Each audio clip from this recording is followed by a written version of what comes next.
Bienvenue sur Joga, premier débrief de l'équipe de France. Comment que c'est Flo? Ça va, tranquille? Tranquille, ça va, ça va. Qu'est-ce que tu as pensé du match d'hier, premier match de l'équipe de France? On attendait ça depuis le début, depuis quelques jours, parce que la France et le Portugal aussi, qu'on va suivre juste après cette vidéo. Ça arrive en fin de première journée. Oui, il fallait être patient, il fallait se montrer patient. L'essentiel, c'est les 3 points, j'ai envie de dire. Très bon, tu commences fort. Pour le match d'hier, en tout cas. Très content, en tout cas, du résultat. Après, dans l'analyse du match, il y a certaines petites frustrations qu'on va évoquer ensemble. La blessure d'Mbappé aussi, qui peut être préjudiciable et qui vient un peu ternir cette victoire. Ouais, ce qui aurait pu être une bonne soirée, parce qu'un match rentré dans une compétition, c'est jamais évident. Ça aurait pu être un bon scénario si on avait juste assuré ces 3 points-là sans la blessure d'Mbappé. Là, on ne sait pas encore au moment où on tourne pour combien de temps il va être absent. A priori, ce serait simplement le match contre les Pays-Bas. Il pourrait revenir le match d'après si besoin contre la Pologne. Ça va dépendre du résultat. C'est les derniers retours qui ont eu lieu aujourd'hui. Donc, on va suivre ça avec beaucoup d'attention. Et voilà, savoir comment l'équipe de France va s'adapter à l'absence de son capitaine. Deschamps va devoir refaire de la nouveauté parce qu'il a déjà fait de la nouveauté là, sur ce premier match. À chaque ligne, il a dû s'adapter. Défense centrale, nouvelle charnière expérimentale. Au milieu de terrain, association Kanté, Rabiot. Devant, nouvelle animation aussi, en match officiel en tout cas, avec les 3 de devant, donc Mbappé, Dembélé et Thuram. Qu'est-ce que tu as pensé de la charnière? Saliba était attendu. On sait qu'il y avait aussi des automatismes Konaté ou Upamecano qui se connaissent déjà d'avant. Ouais, de Leipzig notamment. Voilà, ils avaient ce passé commun. Et Saliba forcément attendu. Je trouve qu'il était bon. Et ben moi, j'avais déjà dit sur notre précédente vidéo que c'était le meilleur match de Saliba en équipe de France. C'était le précédent match en match amical. Et là, il est sur cette lignée-là. C'est le Saliba qui fait plaisir. C'est le Saliba d'Arsenal que je suis en train de voir évoluer. Donc ça me fait plaisir parce que du coup, sur la défense, on a été très solide contre une équipe d'Autriche qui est pas facile à jouer. À noter que l'équipe d'Autriche a mis beaucoup de rythme sur le début de match. Le premier quart d'heure, il a été enflammé. Après, c'est vrai qu'ils ne se sont pas montrés forcément dangereux sur tout le match pour tester la défense. Mais c'était dû à ce rythme-là qui était très soutenu. Donc ça va être à suivre. Mais Saliba, ouais, je suis très content de cette nouvelle association, de cette nouvelle charnière centrale.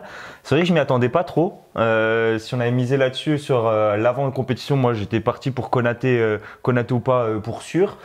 C'est la preuve que Didier Deschamps il s'adapte aussi à l'état de forme. On lui reproche de rester souvent sur ses acquis avec sa logique de groupe et tout ça, et de pas être forcément un entraîneur très sexy sur ses choix.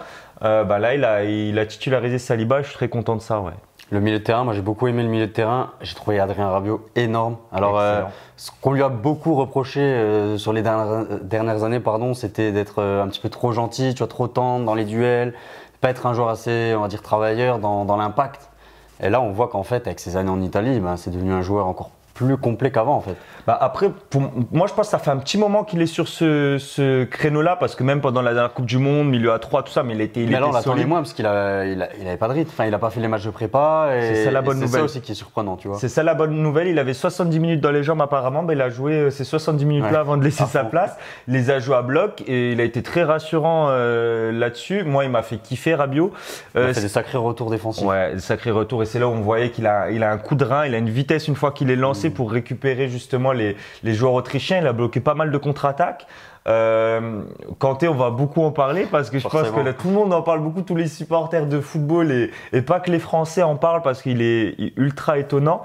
Je voulais revenir aussi sur, tu le soulignes justement, mais le fait qu'on ait changé de schéma sur cette nouvelle compétition, c'est encore à mettre au crédit de Didier Deschamps. C'est que on se dit, Didier Deschamps fait toujours la même chose sur son équipe d'équipe, mais là on est passé sur un 4-2-3-1, c'est confirmé. On l'avait déjà vu un peu en match amical. C'est que Griezmann, il est repassé en numéro 10 sur le terrain, il repasse un cran plus haut, et il laisse justement N'Golo Kanté être plus en relayeur. Donc on n'a plus de sentinelle comme c'était le cas avec Tchouaméni à la Coupe du Monde, justement où on profitait des qualités de Tchouaméni qui était plus à l'aise dans ce registre-là.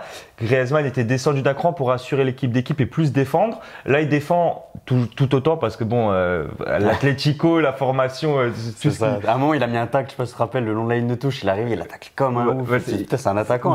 C'est la spéciale. Il l'a beaucoup fait à la dernière Coupe du Monde. Mais là, il le fait depuis la position où il est plus en numéro 10, en tout cas quand on a la balle. Donc ça, c'est intéressant à voir. Et je pense que sur toute la compète, on va jouer dans ce schéma-là. Et Kanté a quand même occupé un peu ce rôle de 6. En fait, il était tellement partout qu'il était parfois sentinelle, parfois relayeur. Il a couvert tout le terrain. C'est ça, il a un tel volume de jeu, mais je sais que Kanté, il est à Chelsea, en tout cas, il jouait beaucoup en tant que relayeur en se projetant, et ça a été le cas aussi cette année en Arabie Saoudite, dans son club.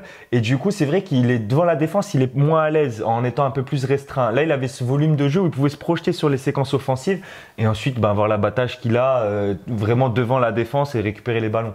Mais là-dessus, il a été fou. Moi, l'action qui m'a choqué, j'anticipe un peu, je pars sur la fin de match, mais c'est quand il va dribbler dans la surface adverse et je le vois, j'ai l'impression que c'était presque Dembélé, tu vois. Numéro 10, il était là et moi, je regardais le match sur TF1, t'as Vicente Lizarazu qui dit est-ce qu'il va dribbler tout ça, et oui, il l'a fait, tu vois, genre il était là, il arrive à décocher le centre derrière.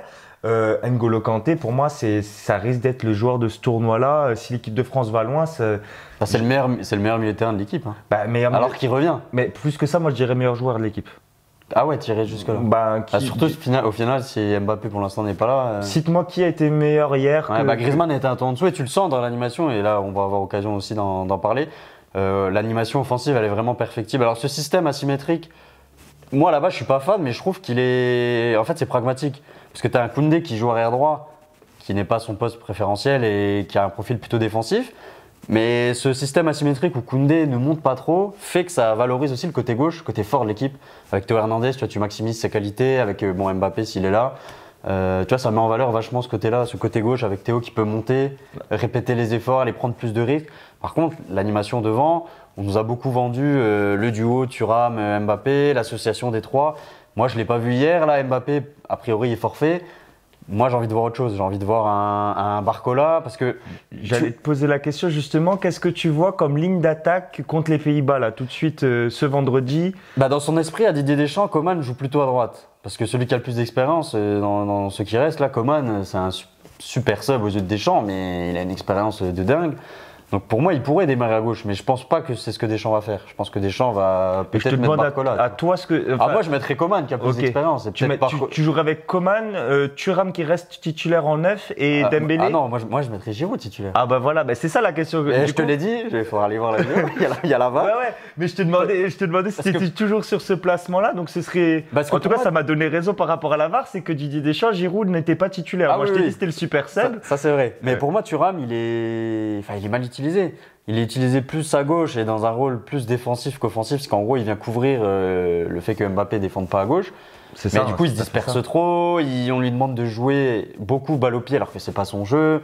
Tu vois, ça dénature trop son football. Et pour moi, t'es en sous, j'ai pas le mot, en manque de qualité peut-être devant. T'es sous-efficient, enfin tu vois ce que je veux dire. Pas assez efficace sur le. T'es en sous-régime, on va dire. En sous-régime, le joueur est en sous-régime par rapport à ses qualités. Et de l'autre côté, tu vois ce que je disais avec le système asymétrique, c'est que Dembélé, alors déjà il nous fait du Dembélé, c'est qu'il peut aller provoquer, mais à l'arrivée, tu vois, il te donne un peu à manger, mais pas assez pour te rassasier, tu vois. Le dernier geste de Dembélé, c'est ça, sauf qu'il a 27 ans, tu vois, t'es obligé d'en attendre beaucoup de lui au bout d'un moment parce qu'il commence à avoir l'expérience. Et le fait que je pense, c'est pas pour forcément le défendre ou quoi, mais le fait qu'il n'ait pas un arrière droit qui va venir dédoubler un peu comme ça combine à gauche, ça influe aussi sur son jeu. Mais pour moi, tu vois, je partirais avec Giroud pour avoir plus de certitude, étant donné que déjà tu perds Mbappé et que tu avais fait toute cette nouvelle animation autour d'Mbappé qui n'est plus là. Donc pour moi, il faut revenir à des choses que tu sais faire, entre guillemets. Et c'est Griezmann, c'est Giroud. Moi, ce qui me plairait, c'est d'avoir vraiment Coman pareil. Moi, je veux qu'il rentre dans le 11. Malheureusement, avec son retour de blessure, c'est ça le problème. Il y a des interrogations là-dessus. Il est rentré sur les matchs amicaux. Il a joué plutôt remplaçant. Il a joué une vingtaine, trentaine de minutes avant ça. Là, il n'a pas joué le premier match. Donc, pour moi, il est dans le groupe. Tout ça, c'est qu'il doit être apte à jouer. Au bout d'un moment, tu le prends dans le groupe. Tu es obligé d'avoir cette certitude-là. Au moins d'être rassuré là-dessus. S'il est apte, moi, je veux Coman sur le terrain. Pourquoi? Parce qu'il va travailler autant que Marcus Thuram défensivement. Parce qu'au Bayern Munich. Même avec Deschamps. Ouais, mais même au Bayern Munich, il a l'habitude ils font les retours. C'est pas une équipe qui laisse ses stars ne pas faire les efforts. C'est un ailier collectif, Coman, en fait. Ouais, c'est ça. C'est pas le mec qui va jouer pour sa pomme. C'est vraiment le mec collectif, travailleur. Tu parles comme ça, toi. En fait, j'allais redire un gros mot, mais je sais que. Ah oui, ok, on soigne. On soigne l'image, tu vois. C'est ça. Non, mais effectivement, on avait l'habitude de Robben Ribéry, Bayern Munich, et les retours défensifs de ces joueurs-là très offensifs. Kingsley Coman a l'habitude de le faire. Moi, je veux absolument qu'il soit sur le terrain. C'est mon souhait le plus cher. Est-ce que Didier Deschamps va faire ça? Moi, je pense que Didier Deschamps, entre ce que je veux, moi, ce serait. Écris-lui une liste au Père Noël. Ouais, mais ton presque, souhait le c'est ça. plus cher. Ce serait ça le plus Un peu cher. en avance. Mais ouais, ce serait Dembélé à droite. Je le laisse là parce qu'il a ses automatismes. Il a joué avec Koundé aussi au Barça. Donc ils ont quand même ces automatismes-là. Je ferais jouer Coman. C'est vrai qu'il n'a pas beaucoup joué côté gauche, mais depuis qu'Mbappé est en équipe de France, de toute manière, il n'y a pas de joueurs qui ont pu s'exprimer beaucoup sur ce couloir-là. Je garderais Marcus Thuram en titulaire en 9. Tu gardes quand même, tu vois. Ouais, en 9 et je garde Giroud parce que j'aime Giroud, mais je le garde en sortie de banc. Je pense pas qu'il ait 90 minutes à donner. Et le manque de course, Thuram, il est dans le même jeu de pivot, mais de temps en temps, il peut prendre un peu la profondeur, accélérer quand même. Après, techniquement, c'est là où je vois que par rapport à d'autres grandes nations, ça pêche énormément. Ça pêche énormément. Je suis un peu. C'est l'aspect qui me séduit le moins là, c'est que Ousmane Dembélé, je vois pas de combinaison. Griezmann, dans les 30 derniers mètres, je l'ai très peu vu. C'est pour ça, quand tu compares aux autres grosses nations, c'est ce qui me fait peur. Les combinaisons et tout ça, il n'y en a pas vraiment. Non, au niveau technique, tu vois qu'on est en dessous dans cette équipe-là des autres équipes. Et pourtant, comme tu l'as dit, Ousmane Dembélé aujourd'hui, c'est 27 ans, ça a de l'expérience. Grisou, pour moi, c'est calibre. Là, je vais peut-être attirer les foudres de ceux qui vont nous regarder, mais pour moi, c'est censé être du calibre de Modric ou de Toni Kroos. Ah oui, jusque-là. C'est des joueurs qui jouent plus bas, mais oui, je vois ce que tu veux dire. C'est le leader technique de l'équipe. Donc pour moi, tu le sens quand hier il est un ton en dessous, tu le sens que l'animation elle est moins bien. Et quand ça baisse, toute l'équipe recule. Il va monter en puissance. Il sort d'une grosse saison. C'est ce que j'espère, mais bon, hier en plus il a eu les chocs pour rien arranger, pour pas lui faciliter la tâche en plus. Après, toute l'équipe a baissé physiquement parce qu'un premier match d'un grand tournoi comme ça, le début de match contre l'Autriche, j'ai vu tous les matchs, il n'y en a pas eu énormément qui étaient avec autant d'intensité. L'Autriche, ils ont vraiment donné pendant le premier quart d'heure, les 15-20 premières minutes, il y a eu un rythme fou, les Français ont beaucoup cavalé. C'est pour ça qu'en seconde mi-temps, ils ont tous reculé. Donc bon, ça a pénalisé un peu la qualité technique aussi en seconde mi-temps. Mais moi, j'ai besoin de voir un Griezmann fort dans les 30 derniers mètres, je l'ai pas vu. Marcus Thuram qui se cherche côté gauche, pourtant il a joué beaucoup sur ce poste-là au Borussia Mönchengladbach avant de signer à l'Inter Milan. Et maintenant, il est dans un autre registre à l'Inter. Dans un autre registre, mais pareil, il est associé à Lautaro et il prend souvent le côté gauche sur les contre-attaques, des balles longues, tout ça. Mais c'est vrai que dans les 30 derniers mètres, sur les petites touches techniques, dans les petits espaces, c'est compliqué. Et je sens pas la liaison avec les autres joueurs. Hein. On en avait un peu parlé. Moi, j'ai pas vu de combinaison particulière avec Mbappé. J'ai pas vu des 1-2. J'ai pas vu ce genre de choses qui sont assez simples. Et Théo Hernandez, une fois qu'il a reculé, on n'avait plus d'animation offensive en seconde mi-temps. En première mi-temps, il est passé pas mal de fois. Mais avec Coman, tu peux gagner en certitude technique aussi. Et d'une aile à une autre, ça équilibre un peu les débats. Parce que tu peux pas tout mettre sur les épaules d'un Barcola. Tu vois, ce serait quand même un peu présomptueux. Pour moi, je peux pas. En plus, tu le perds en sortie de banc, alors que c'est là où il va amener son insouciance sur 20-30 minutes. Voilà, c'est ce que je souhaite aussi. Voilà, c'est 20 minutes de Barcola. Il rentre en fin de match. Tu as besoin de ce petit accélérateur de particules, tu vois. On n'a pas fait un baquet, ça. Elle est belle. Mais ouais, cet accélérateur de particules pour un peu dynamiser l'attaque, tu vois. Et moi, je peux pas le faire, le titulariser. En plus, le prochain match, c'est contre les Pays-Bas, c'est chaud. Qui est le plus gros adversaire du groupe. Maintenant qu'on a passé l'Autriche, c'est particulier. Mais cette attaque, c'est vraiment ce qui va m'inquiéter là pour le reste de la compétition. Et pour moi, l'animation offensive là, pour moi, c'est pas ce trio-là n'ira pas au bout de la compétition. Pour moi, il va forcément déjà parce qu'Mbappé est pas là, mais même une fois qu'Mbappé sera revenu, je pense qu'il va changer des choses. Alors bon, ça c'est les côtés vraiment là on a c'est mon prono là. Pour moi, Giroud il va réintégrer le groupe. Il va réintégrer le groupe, ok. Ouais, bon moi je pense pas. Je pense que Didier Deschamps. Après Didier Deschamps, il fait souvent évoluer ses effectifs en cours de compétition. S'il avait fait avec Matuidi en 2018, il avait placé côté gauche pour bloquer les Péruviens qui étaient très forts sur ce côté-là. Moi, sur cette configuration-là, moi je mets une pièce. Alors vraiment, c'est peu probable. Mais pourquoi pas un Camavinga côté gauche? Ah ouais, reproduire le Matuidi. Le Matuidi. Sachant qu'il a déjà joué arrière gauche, il s'est échoué sur le côté. Il a cette capacité à revenir dans le milieu, à partir sur le côté, à faire les allers-retours, tu vois. Et qui est technique en même temps, qui peut casser les lignes balles au pied. Pour moi, c'est une bonne solution. Et qui peut se réaxer, laisser de la place à Théo Hernandez aussi.